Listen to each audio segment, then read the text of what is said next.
My recovery has been about much more than rebuilding my body. It has also been about trying to rebuild my confidence, something this injury stripped away from me and something I still struggle with mentally today. Before the injury, I could move freely without thinking about every step. Afterward, I went through stages of using a wheelchair, a walker, and eventually a cane. I dealt with weakness, stiffness, nerve pain, balance problems, and legs that did not always respond the way I wanted them to. Losing mobility affected the way I saw myself. It changed how comfortable I felt going places, meeting people, being seen in public, and doing things I once handled without hesitation. There have been times when I felt embarrassed, frustrated, vulnerable, and unsure of myself.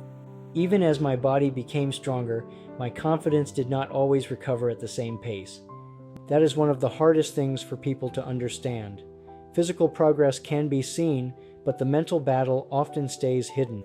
I have had days when I questioned whether I would ever feel like myself again. Recovery was slow, unpredictable, and never a straight line.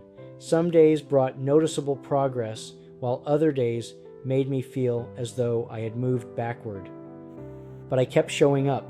For more than 2 years, I worked with physical therapists and personal trainers. I performed step-ups, glute bridges, squats, hip thrusts, hamstring exercises, balance drills, walking exercises, and countless repetitions of movements most people never have to think about.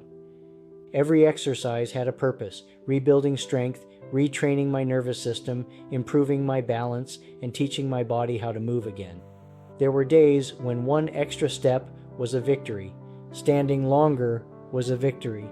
Moving from the wheelchair to the walker and eventually to a cane represented milestones that took determination, pain, patience, and more work than most people will ever see.